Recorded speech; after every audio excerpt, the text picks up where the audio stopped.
Hello. Welcome to my podcast. I'm Roma Piotrowska and this is Karolina Korupczynska, and we are here today in her home talking about relationships between artists and curators and how to work together. Hi Karolina. Hi Roma.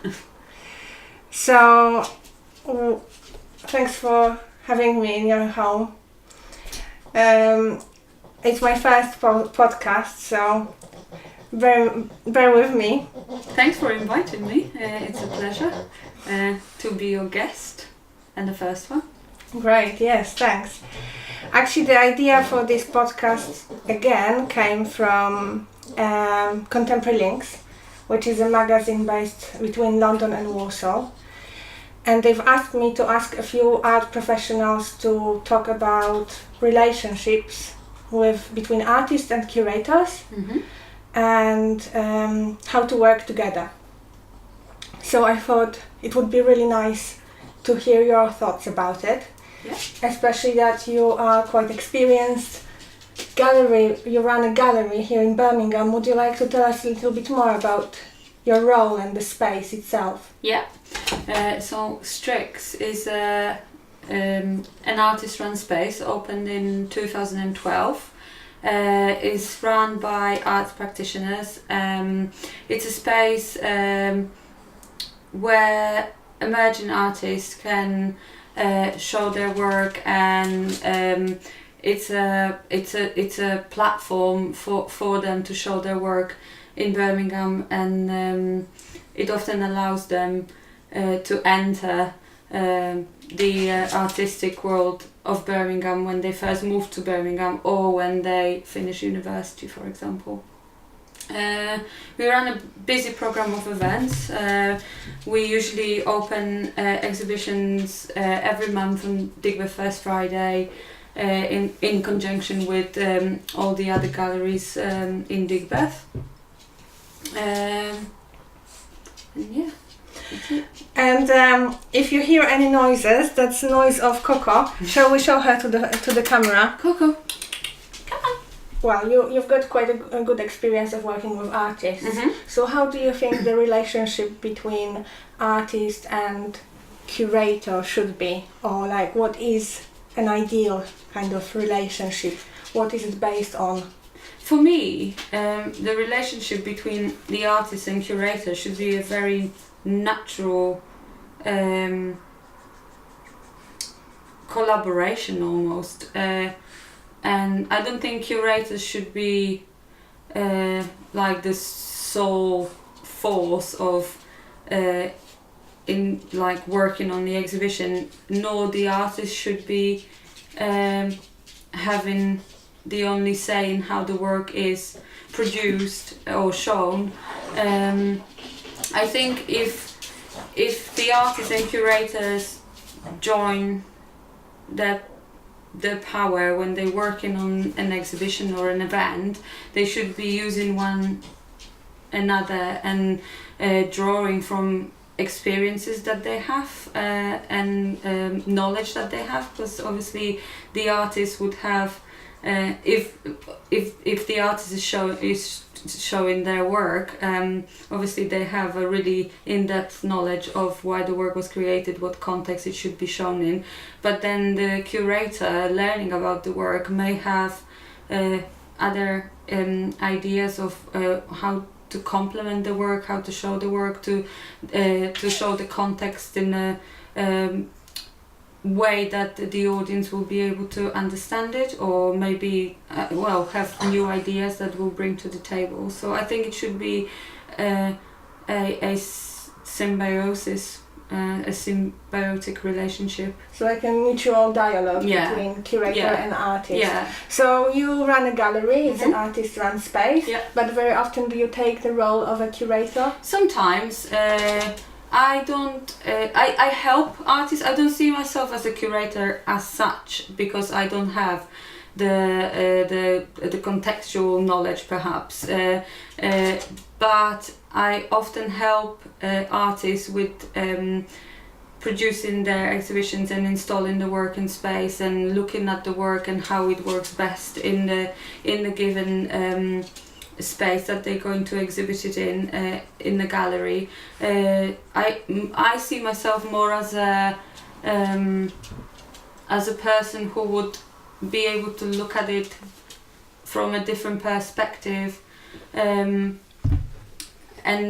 because I know the gallery and I know the space very well, I often know what's going to work best in a particular light or at a particular time or at a particular time of the year.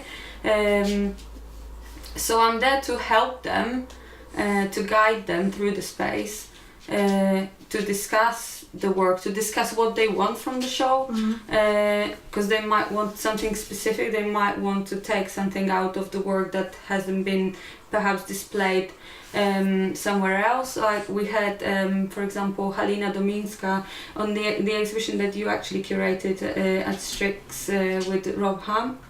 I didn't curate today. Oh, you didn't? I did a talk. Oh yes, you did. Yeah, you also did the talk. available on my channel. Yes. So Karolina shown her work in a different place before, and when working at Stryx, she wanted to take specific parts of the work and change them and show them in a different way. So we were able to work together to make sure that this has happened. So when you, for example, work with an artist, do you choose where each artwork is going to be exhibited, the location, or is it something that artist usually decides, or is it a mutual dialogue? I think group shows are different. Recently we've been working with duos mainly, and it's a different dynamics than when you have a smaller group of people to work with. If we're working with a group show, we are strict, so Anna, Katarzyna Domejko and myself, who run the gallery, we would usually take over and decide where the works go. I think it's very difficult for people to work in a big group and make cohesive decisions without having some sort of disagreement about what they want and what they want to do and how they want. Obviously spaces and environments have their limitations, and so you can be a bit more objective because you are not artist taking part in the show yourself. Yeah, I think it helps with the group shows. I think especially with emerging artists, I've noticed that it helps them to understand how their work could be displayed. Sometimes they might be showing their work in one specific way, and looking at it from a different perspective can be very helpful for them to then push their work a little bit further. I think when we're working with solo shows or duo shows, it's slightly different because the discussion, the debate about how the work is displayed is easier because there is less people and less demands and less expectations of us and the space. Coco. Sorry guys. Have you shown her yet? No. Come on. There you go. Aww. Hello. So maybe she'll settle. So what was the question again? I forgot. Well, I think that leads us to the next question about compromise. Okay. So how often do you have to find a compromise? You always have to compromise. I think you always every single work that you do that involves another person apart from yourself would, I think, involve compromise. Could you give us an example? A specific example, let me think about. I don't know, does it have to be an example of an exhibition or an artistic work in general, relationships between people? So for example, Anna and I work together very closely on managing the program and managing exhibitions, and we are often discussing some things and have different opinions on perhaps who to invite to show in the gallery or why we're inviting them or what work to select, and we have to go through the motions, through the process, sit down, discuss, and we always come to a common consensus in the end. But it's a process. It's always involving a lot of work and patience. So at the moment you run Stryx with Ania Krasiak. In the past, I know it was a bigger group of people. Yeah. So I suppose when you make those decisions about the program, that can be quite challenging about to agree who to show or who to reject. Yeah, and also what you do with the program, because people have different interests in the curatorial or non-curatorial selection of what the program involves. So some people may be interested in curating specific types of exhibitions or working with specific types of artists. I'm more interested in collaborating and process of producing work, having residencies and actually working with people, seeing people develop in their practice. That's something that interests me. That doesn't have to end with an exhibition as such. So I think the ideas of actually running a program and what you show can be quite difficult, especially when you have a lot of people involved. We started Stryx as 8. Then for a long time, for 4 years or 5 years, we ran it as 4. Over the last couple of years, almost 3 years, it's been 2 of us. So first it was Ali Grimes, and then when Ali left, Anna joined me at Stryx. I think two or three people for me is the best to work with. I think compromise. I think it's very important, and it teaches you as a person, as an artist, as a curator. It teaches you to listen. It teaches you to be open-minded. Working with other people allow you to develop and grow. And I wouldn't be able to work in any other way. So I really get a lot of energy and a lot of satisfaction from working with people and having the dialogue and discussion and having the debates and having the disagreements that come with working with others. I think it's challenging, but it's also really great for the individual artists or curators or any other professionals that are involved in the creative process.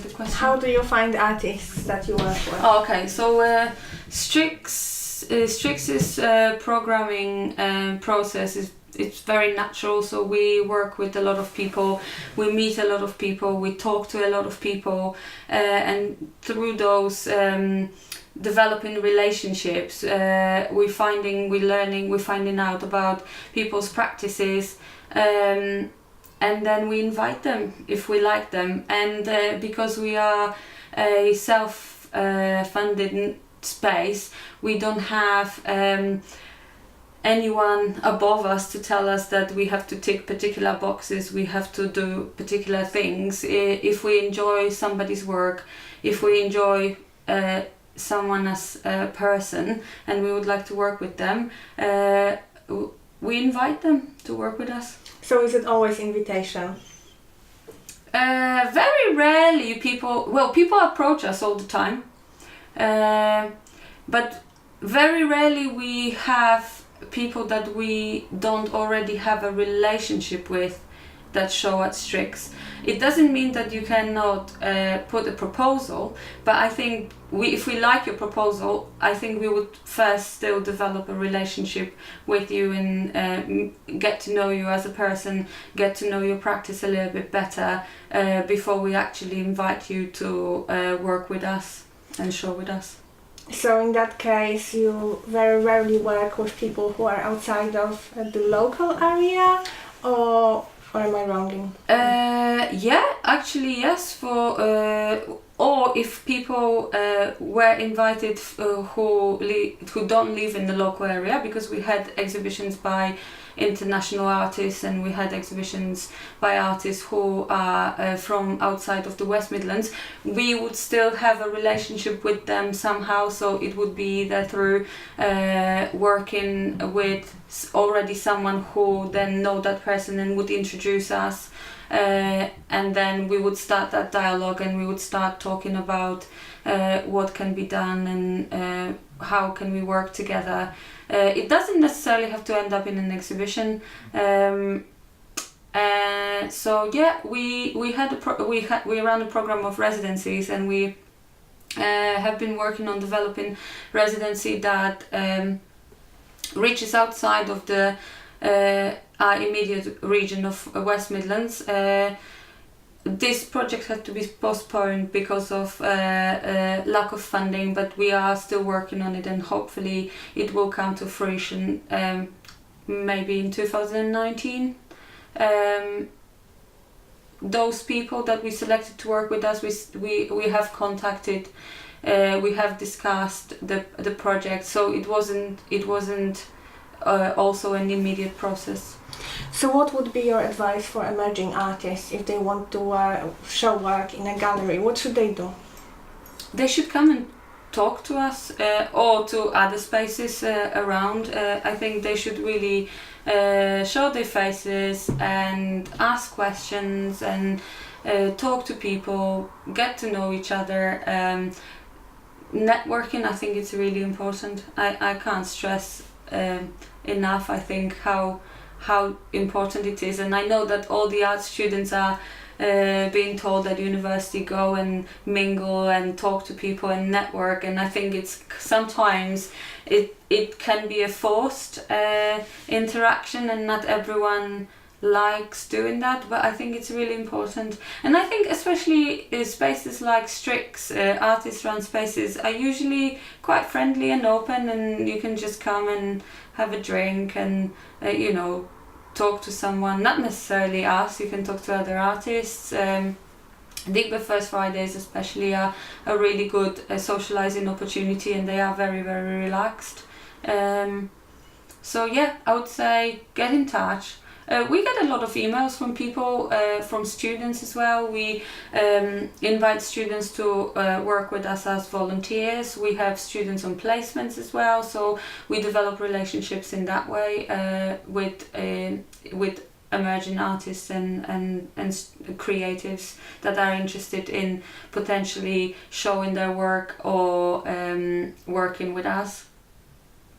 Perhaps getting a studio space would be a good idea as well. Because we currently have 10 studio spaces at Stryx with 10 artists residing and working at the space all the time, and they have a benefit of working within the gallery, because whenever we are not programmed to show exhibitions that are shown by Stryx, they have a free use of the gallery space, and they can put their own exhibitions up as well that we help them to promote.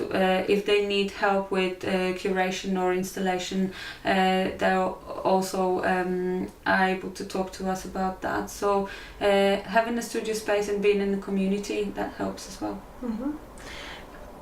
What do you think, what is necessary for a successful project? I know it's a big question, but yeah. I think you need to have a lot of resilience as a person. I think you need to be really, really, especially within arts industry, you need to make sure that you have enough power to push it through, because sometimes it will be hard. Sometimes you have to work long hours for no money, especially at the beginning, which isn't fair, but that's the world that we live in. Hopefully it will change one day. So you're saying resilience, what does it mean? What would be the components of that? Mm-hmm.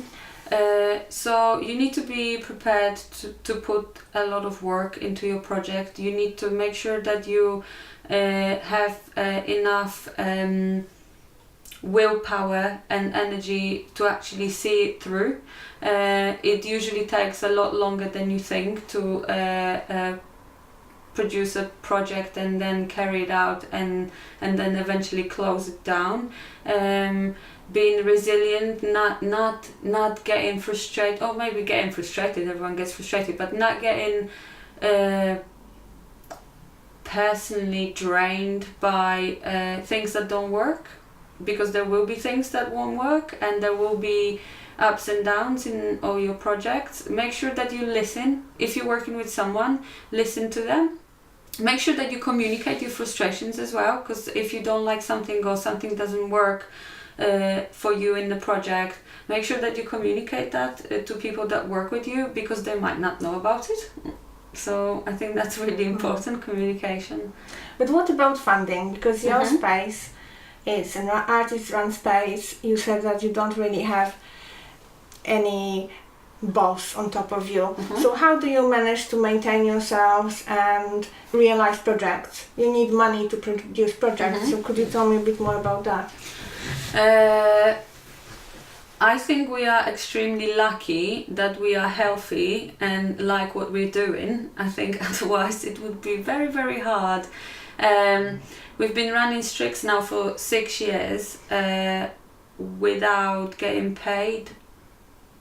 Or if you actually count it per month, if we got paid, it would be probably like £1 per month, which is ridiculous. But because we love it and we do it, I think until last year, we were doing it more as a hobby.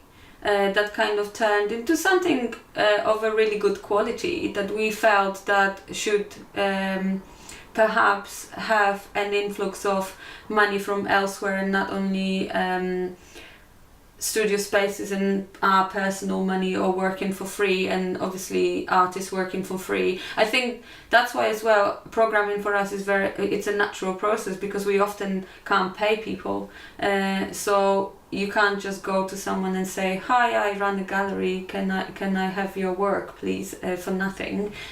People expect, and quite rightly, to be paid for their work, and quite often we can't do it. We run a bar on our openings, so the income from the bar usually goes towards paying artists as much as we can, and renovating the space whenever it needs to be painted or cleaned or fixed or whatever else. Apart from that, the studio rental income pays for running the space, pays for the bills, pays for the rent of the space itself.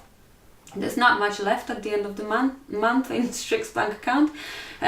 We recently, last year, we have been funded from the Arts Council, and that was first Arts Council grant that Stryx has received. And working on the funded project, I must say, is a lot more, it's easier. It's easier to manage, because you can actually, when you're paying people for certain jobs, you can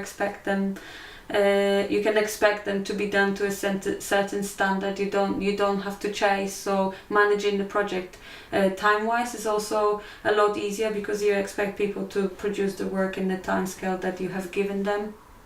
Paying artists for producing work is really satisfying for me. Seeing people being able, for example, that particular project, we had an artist who was working 2 jobs as a bartender, and she was able to quit those jobs and just focus and work in the studio and produce new work, and that was a huge thing for her, and it was obviously a huge thing for us as well.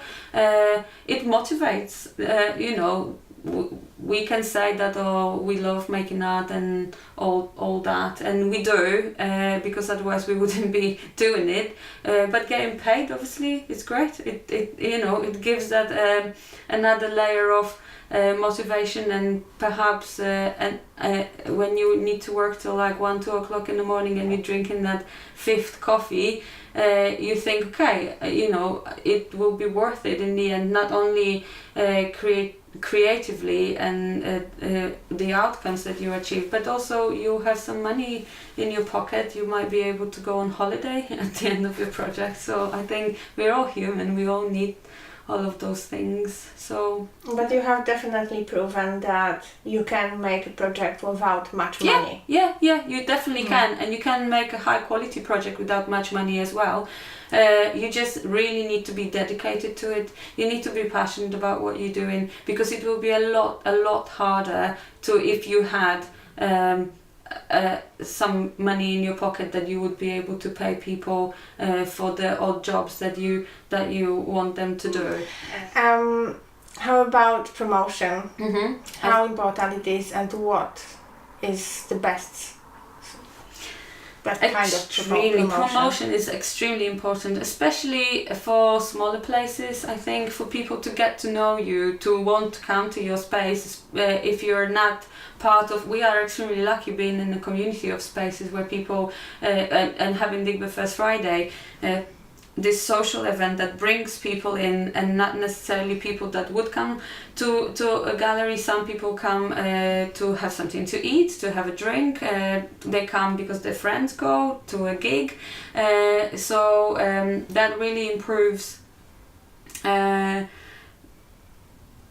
the amount, the number of people that would know about your space. If you exist in a community, would be much greater than if you're a singular small artist-run space somewhere on the outskirts of the city. Even in the city centre, there are galleries, small artist-run spaces within city centre that gather lesser number of people on their openings, just because they are opening at different times that other galleries would be open, or are a little bit further away. Yes, you are part of Minerva Works, which is this cluster of 5 galleries. So you've got Stryx, Grand Union, Vivid, Centrala, and that's it. Alex and Kate. They used to be there for Waits and Stryx, but they don't have. They are nomadic space. Okay, so a cluster of 4 galleries, and then there are a few shops as well, and bars around that area as well. So every first Friday of a month there is this event called Digbet First Friday, and this is what brings loads of people to Minerva Works and also to Stryx. What are other ways of promotion that you would say are the most important for you? Definitely social media. That's ones? A huge thing for us. So we use Facebook and we use Instagram mainly, and Twitter. So all of them. Yeah. So we use all of the main ones. Yeah. What do you think is the best? Promoting events, probably Facebook and Twitter. Documenting and kind of showing the visuals of what you're doing, I would say Instagram. People on Instagram perhaps look for different things to what they would look on Facebook. Facebook gives you a lot of information about what the exhibition is about, and but you can get lost in Facebook quite quickly. Whereas Instagram is very simple, it's very visual. So if you are looking for a specific place as an artist, you can really see how the space looks like, how you can imagine how your work would look like in the space. If you're a gallerist, you can, if you run a gallery, you can see other people's work, and probably better than Facebook. I think Facebook is sometimes confusing, but it's really good with prompting people about events. So you can invite people, and the amount of reminders that they will get about the event is quite important, I think. We also use, so Digby First Friday is actually run by East Side Projects in conjunction with the Grand Union, I think. So they promote the events as well, which I think is also important, because they would have a different group of followers as well. Art Map in Birmingham. I think it's really important for people also who don't use social media.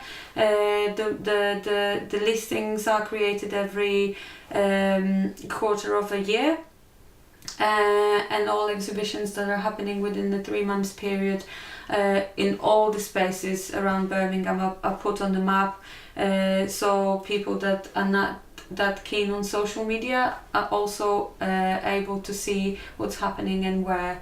But I think social media nowadays, especially aiming for a young group of people, it's inevitable that you will have to use it. So what about paid promotion? Do you ever invest in that, and if so, what kind of paid promotion would it be? Our only paid promotion that we would use would be leaflets and posters, probably, that we would print and then have them distributed around spaces in the area or outside of the area if the event links with other places. We also use Facebook paid adverts as well. Whether that works, I wouldn't be able to tell you, because we don't do it often enough, I think. So I'm sure it does. I'm sure it targets the audience that you perhaps, if you want to target a specific audience, perhaps it would be easier then to pay a few pounds and have that specific thing done for you. Whether it's needed for us, I'm not sure. Now, controversial question. Do you think it's enough to be a talented, intelligent, full of ideas, creative artist to succeed? Or is there anything else? What else is needed? I think you need to be a person who is willing to go out and talk to people. I don't think you can be a hermit and just be in your studio and produce the most amazing work in the world if you don't have that kind of thing in you to go out and share it with people and you know, get people interested in what you're doing, because otherwise how will they know if you're producing those amazing pieces of work if you're not there, not talking to anyone? So I think it's brilliant if you're intelligent and have time and you're skilled and you have all of those talents to be able to produce a work, but I think for people to know about you and for people to value your work, you also need to have those skills to sell it. So I think you need to be able to promote yourself and have a little bit of that oomph that would convince people. Could you tell me a bit about an example of unrealized or unsuccessful project of your choice? And why it didn't go ahead, or why it was unsuccessful? I don't know whether we had unrealized projects, but whether they were unsuccessful projects, I'm not sure. They were unrealized for one reason or another, but they're still good ideas, and I think. So how about you give me an example of an unrealized project and the reason why it wasn't realized? I think that's quite interesting. Yeah. So I think the most recent residency that I was planning for, quite a big project that I was preparing for quite a long time. Unfortunately, we were unsuccessful with securing funding from the Art Council for that project. Therefore, project didn't go ahead and didn't happen. Whether it was an unsuccessful project, I wouldn't say so. It's got a huge, yeah. It's got a huge potential, and perhaps one day it will happen. I think there is no unsuccessful projects. I think if you're aiming to achieve something and then you don't achieve it in the end, I'm sure there was a lot of learning on the way that has happened that you can then draw from and then use that knowledge in the future. So I'm not sure. Unsuccessful is kind of it's really negative. I'm as you may know, professionally I'm involved in education, so I don't believe in unsuccessful things. All the things for me are successful. If people are just willing to produce something, then that means that they achieved something. If they didn't produce something that they planned for, then they can evaluate and they can learn, and then they can use those lessons in the future to just produce something that they wanted to produce. I don't know. Am I a bit romantic here? I don't know. No, it's fine. It's just my editors at Contemporary Lynx are quite interested in the idea that everyone talks about their successes, but they never talk about the things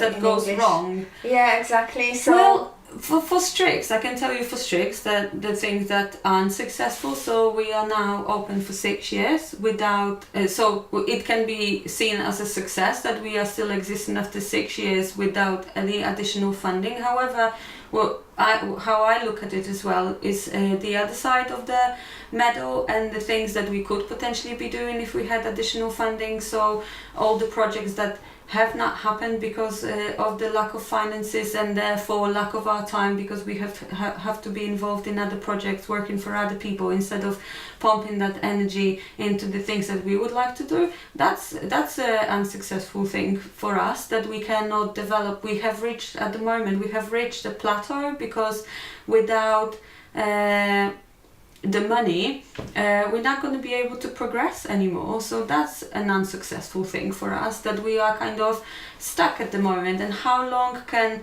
a person with a lot of energy and creativity be stuck in a limbo in one place? So perhaps Stryx will not be existent in a year or two, and that will be also a failure personal to me, because it is my baby.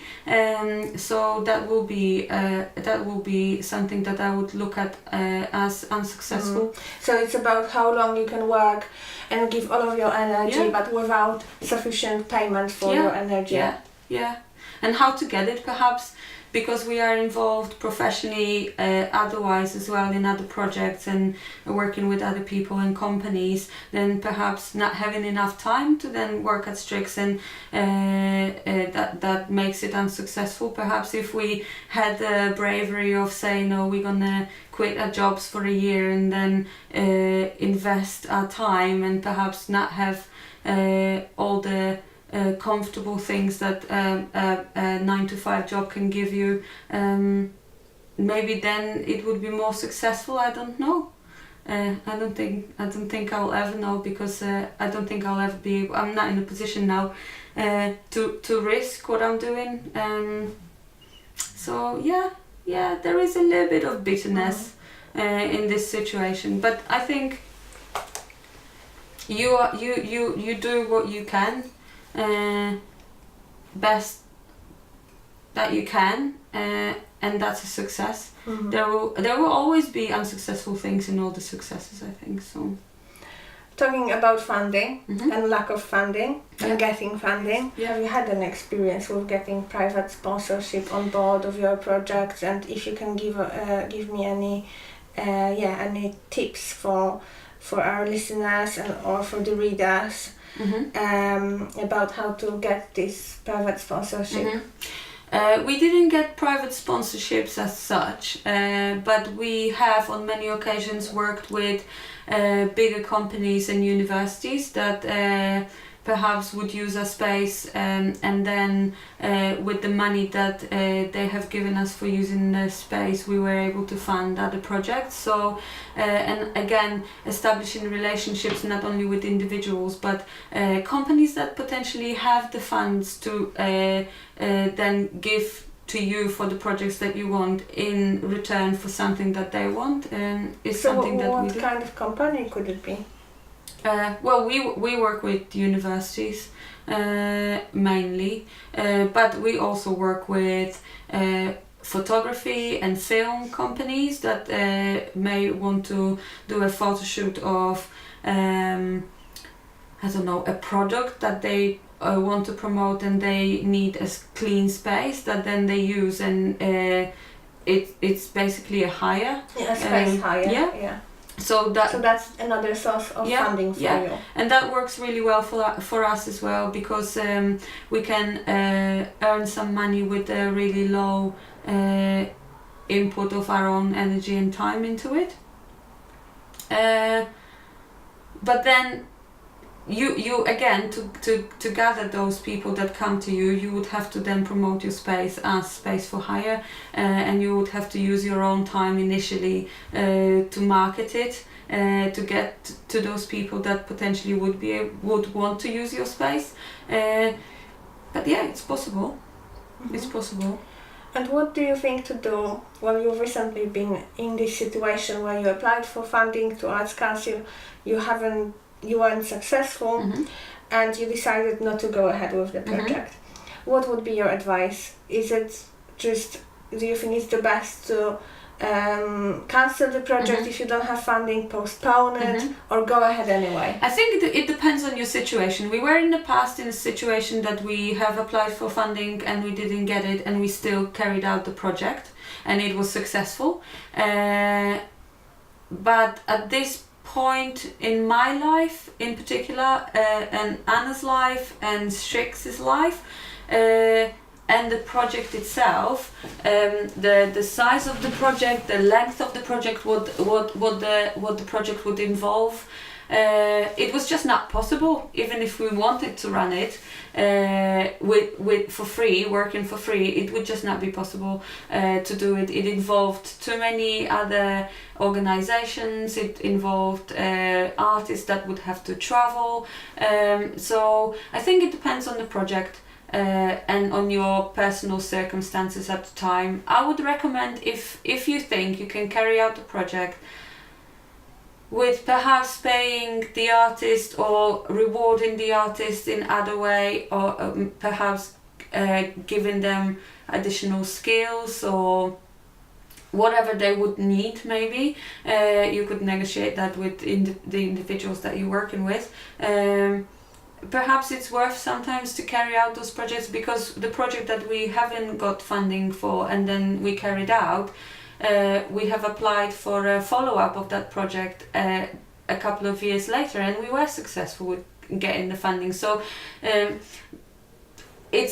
think it's a double-edged sword working for free, because you obviously you are getting experience, you are getting your network expanded, but then on the other hand, you know everyone has to have something to eat at the end of the day and pay their bills. So I think you just really need to think about it and make a decision based on the circumstances that you are. I don't think that there is a strict no, don't do it, because artists shouldn't be working for free, which they shouldn't. Nobody should be working for free, but if you can gain something from it that you will be able to use, perhaps it's worth considering. Definitely. I think so too. Like Dickens wasn't paid in advance before he wrote his books. Yeah. So sometimes you need to put something in for free to get something out. Yeah. Thanks, Karolina. Thank you very much. Very interesting. But as the last question, I am quite intrigued by the artworks we have in the background. Could you tell me what they are? And so they are both of those paintings. Working with artists have certain benefits, and if you like to collect artwork, working with artists may allow you to purchase artwork on mates rates. So which is which is quite good for the artists, because they can sell their work, and it's quite good for people who buy them, because they can purchase them a little bit cheaper to what the artist would perhaps normally charge. So both of those paintings, I don't know whether you can see this one, are painted by artists that we either worked with at Stryx. or who are my personal friends. Well, actually both of them are my personal friends, but that one was painted by the artist that I also enjoy working with in a professional kind of scenario, showing his work. So he's called... So you showed his work at Stryx? Yeah, we shown his work at Stryx twice. Francesco Polazzi, based in Italy, a painter who I met when I first finished my university course, and actually, not to confuse anyone. Yeah, Francesco I've met after finishing university course. He started his MA at Margaret Street. I don't remember how we actually become quite good friends. And Margaret Street is the School of Art in Birmingham. So Francesco came from Italy to do his masters. I think some of my friends were perhaps studying at the same time, and it again became a circle of friends that Francesco was part of. He stayed in Birmingham for a few years. After finishing his masters, we have shown him in a solo show, and that was, I think, in 2014. We have quite recently shown him again. Since 2014 to 2018, Francesco travelled around the world showing in different parts of the world, I believe across Europe and Australia as well. Gathering experiences and expanding his practice. Very, very passionate artist, producing a lot of work and having a lot of love for what he's doing. So that's why I really like working with him. It's never boring, and he's really committed to what he's doing, and he's very committed to his practice and to his art. And it's his life, and that kind of passion I really, really love in him. And so we have shown his work in March this year again at Stryx. The practice progressed a lot since we shown him for the first time. It has really unique style still, and that hasn't changed. Quite a unique philosophical outlook on life as well, and that hasn't changed. So after the show I asked him if I would be able to buy one of his paintings, which he has kindly agreed to sell this one to me. And it's been since March put away because we were renovating, or we still are renovating our house, but I think this will be the space that it's going to live for the near future. This one is painted by Rafał Żar, who's also a painter based in Birmingham still. I met Rafał after I finished university also. I'm not sure whether Rafał and Francesco were doing their masters at the same time actually. Rafał and I shown our work on the same exhibition, and that's how we met at Old Gallery. Because you are an artist as well. Yeah. Not really practicing at the moment, but excited to go back to it in the next year.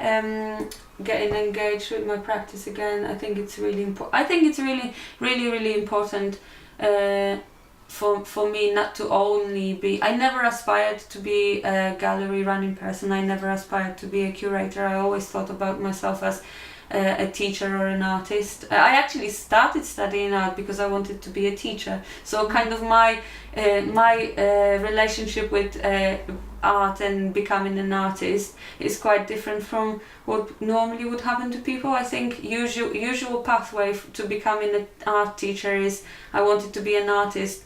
And then you are an unsuccessful artist, so you become a teacher. Or you just for some reason can't practice.